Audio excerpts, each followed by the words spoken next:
¿Qué tal? Encantada de estar en este momento aquí. En este momento nos encontramos haciendo una actividad número 8, para la Universidad IEDSPRO en la materia Derecho Internacional, Público y Privado. Nuestro docente, el maestro Nelson Martín Vázquez Gómez, y vamos a hacer una simulación de un juicio internacional por la vulneración de los derechos humanos. Mi nombre es María Teresa Rubio González y soy alumna del cuarto cuatrimestre. Bien, vamos a comenzar.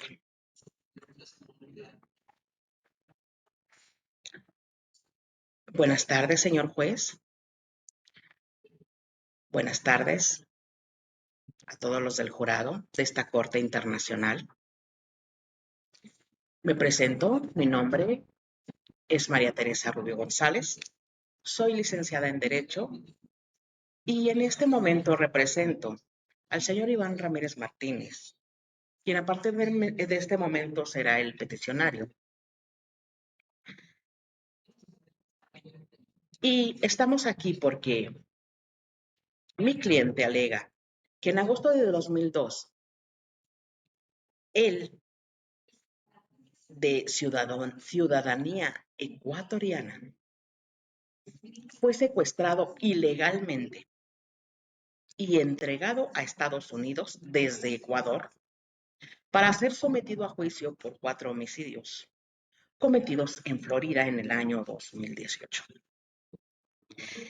Él dice que, no obstante la existencia de sólidas pruebas exculpatorias, incluida una coartada corroborada por una cámara de video, declaraciones testimoniales contradictorias y ausencia de pruebas, el señor Ramírez fue declarado culpable y condenado a muerte. Debo decir que mi cliente, una semana antes de la entrega ilegal de a Estados Unidos, remitió una solicitud diplomática para su extradición, invocando el tratado bilateral que se encuentra vigente y permanente entre Estados Unidos y Ecuador. En su solicitud de extradición, Estados Unidos expresó que, a cambio de la cooperación de Ecuador en la extradición del señor Ramírez, no se solicitaría ni se impondría la pena de muerte. Sin embargo, desentendiéndose completamente de la solicitud del Departamento de Estado, las autoridades de Florida llevaron a cabo la entrega ilegal de mi cliente. Una vez que el señor Ramírez fue secuestrado y entregado a Estados Unidos, la Fiscalía solicitó la imposición de pena de muerte, en desconocimiento de la garantía diplomática dada a Ecuador. Queremos informar que Ecuador ha asumido su responsabilidad por su papel en la violación de los derechos del señor Ramírez y que además está remitiendo a Estados Unidos una nota de protesta en el que reclamaba el retorno a Ecuador de su conciudadano.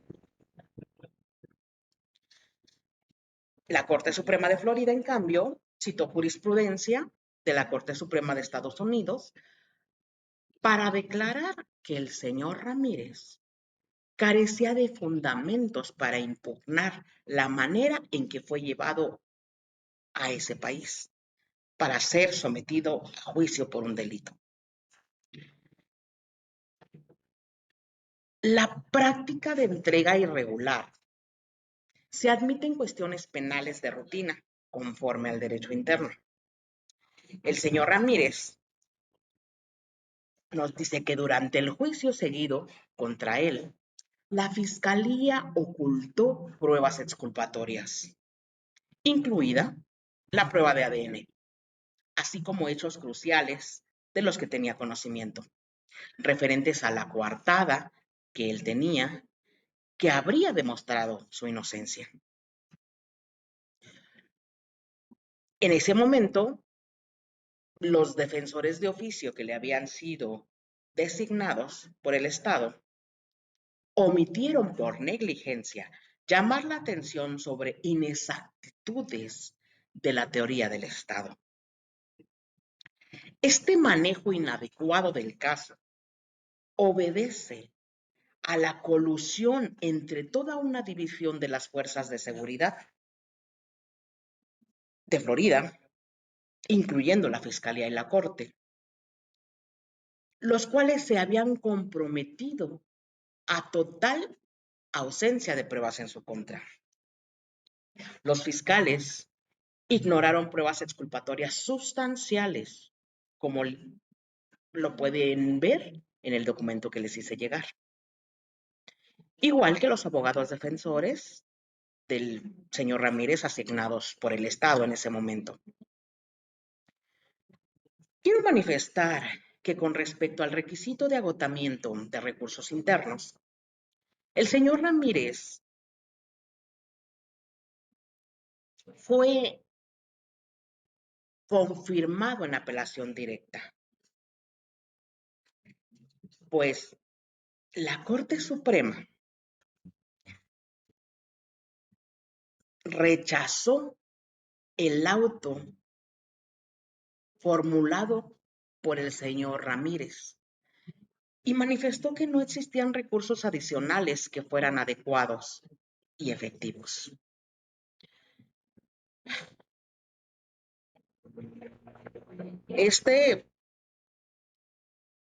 Esto hace que presentemos nuevos recursos internos para una determinación de admisibilidad, porque subsiste la posibilidad de que el Estado ejecute al señor Ramírez. Por lo cual, nosotros estamos seguros de que Estados Unidos ha violado los derechos a la vida,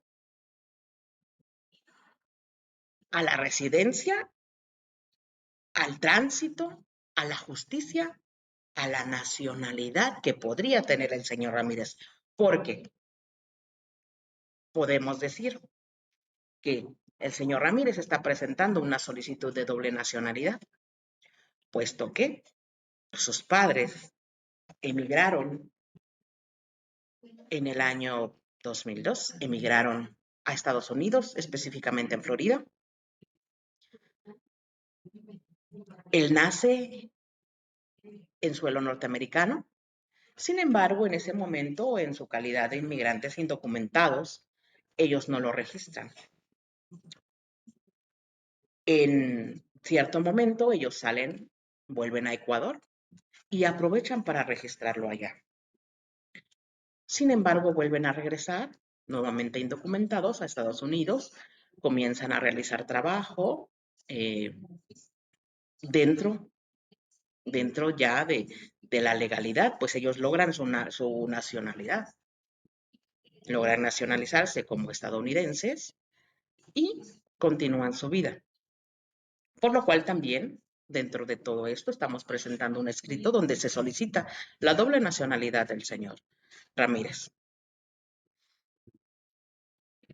Estamos también adjuntando en la carpeta, en el archivo, esta solicitud,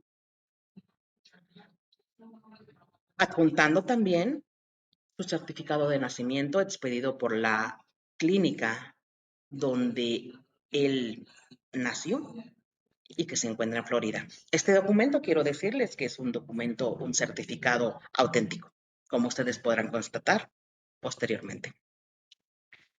Bien. Como bien sabemos,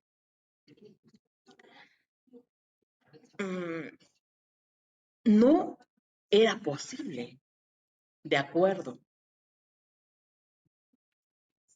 a los tratados que tenían y al pacto que tenían, al convenio que tenía Estados Unidos con Ecuador, no debía haberse impuesto la pena de muerte.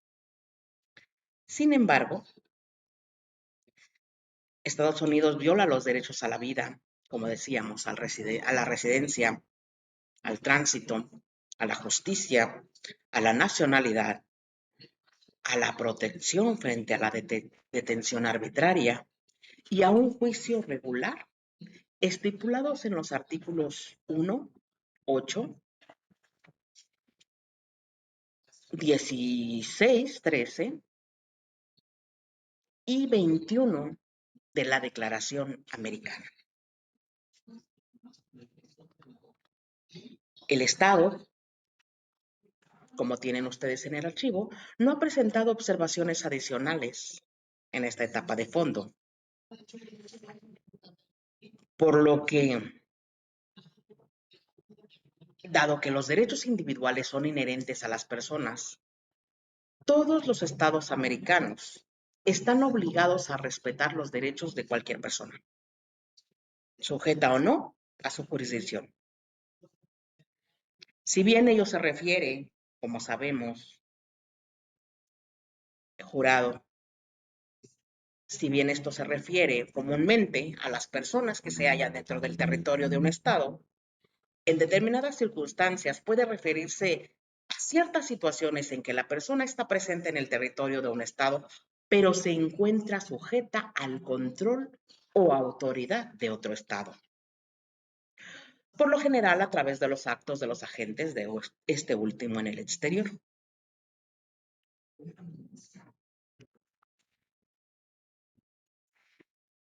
Debemos recordar que el Tratado de Extradición entre Estados Unidos y Ecuador, que entró en vigor en 1873 y que ulteriormente fue enmendado en 1939, enuncia los siguientes procedimientos en el artículo 5 del tratado a fin de llevar a cabo una extradición. Las requisitorias para la extradición de fugitivos ante la justicia serán hechas por los agentes diplomáticos respectivos de las partes contratantes, o en caso de su ausencia del país o de la capital del gobierno, pueden practicarse por los superiores oficiales consulares. Si la persona de quien se está pidiendo la extradición está condenada por un crimen, la requisitoria debe ser acompañada de una copia de la sentencia del tribunal que le ha condenado, autentificada con su sello y con su atestación de carácter oficial del juez que está firmando, dada por la autoridad ejecutiva propia y la legislación de la última por el ministro o cónsul del Ecuador o de Estados Unidos respectivamente, cosa que no sucedió en este caso.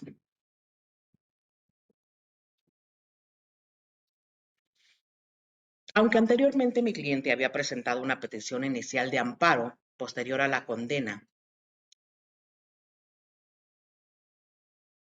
él invocó 11 causales en ese momento y su petición fue rechazada. En este momento, queremos nuevamente presentar esa petición, puesto que no existe competencia al respecto al señor Ramírez, dado que los funcionarios de Estados Unidos lo sacaron por la fuerza de Ecuador en violación extrema y muy grave de un tratado de extradición que es el único medio lícito por el cual Estados Unidos podía haberlo sacado de su país, y de que el tratado prohíbe la extradición en casos en que pueda recaer la pena de muerte.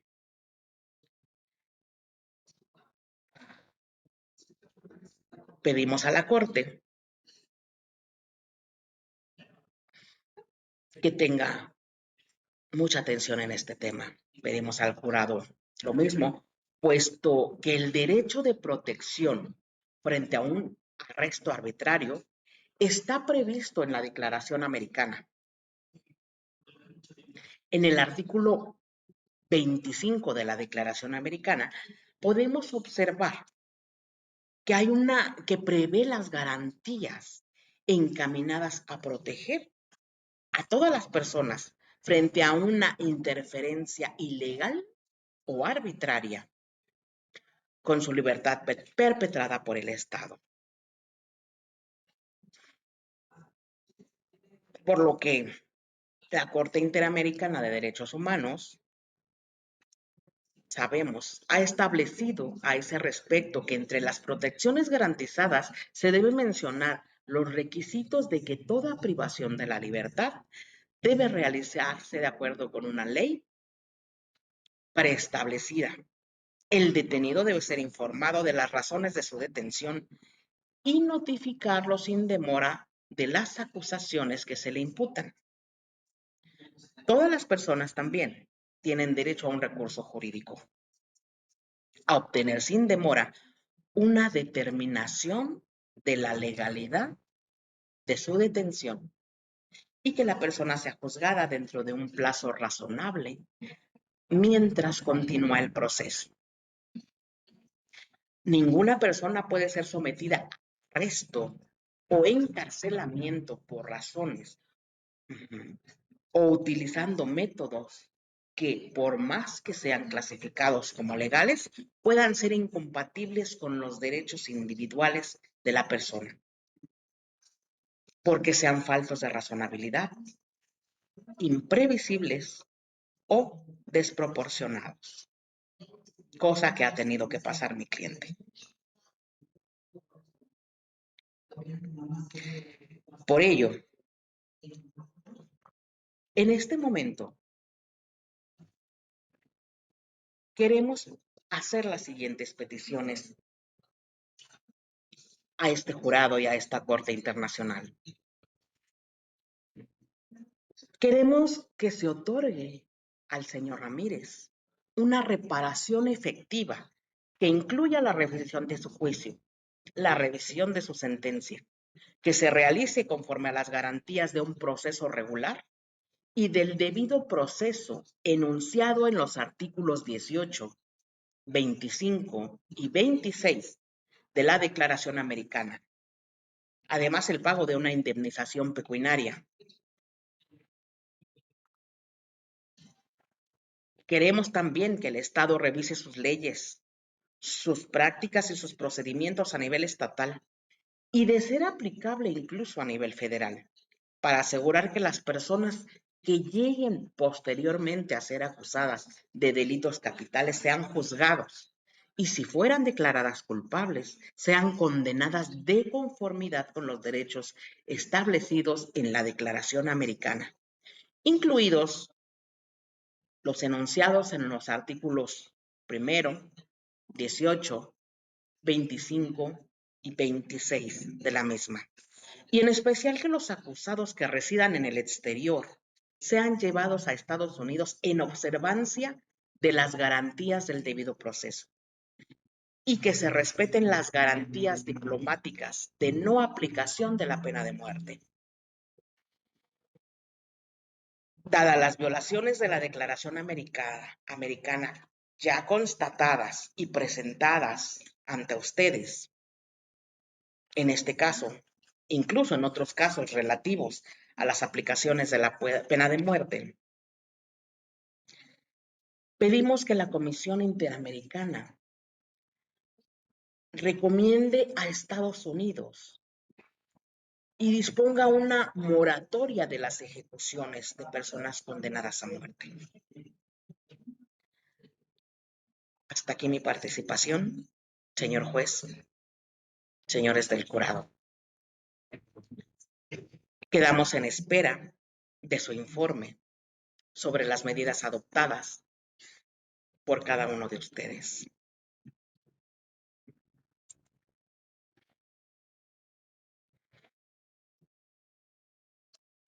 Deseo en este momento agradecer al profesor por todo el conocimiento que nos ha impartido en este tiempo.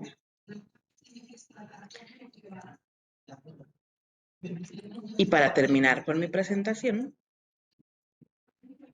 deseo compartir lo siguiente, relativo en forma imaginaria,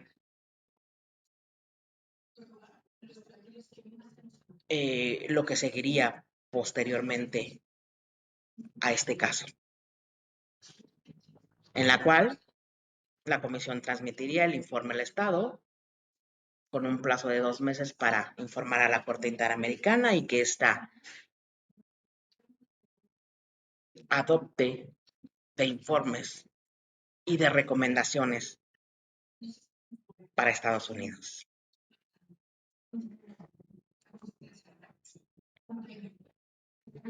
Agradezco mucho la atención prestada y nuevamente agradezco al profesor por compartir con nosotras esta experiencia que él tiene. En verdad, muchas gracias. Puedo decirle que ahora le doy muchísimo más valor a todo esto y ahora comprendo, comprendo muchas cosas, comprendo más estos temas que antes únicamente escuchaba en el radio o veía por televisión. Ahora veo la importancia de todos ellos, la importancia de los derechos humanos a nivel nacional, a nivel internacional, del derecho público, del derecho privado.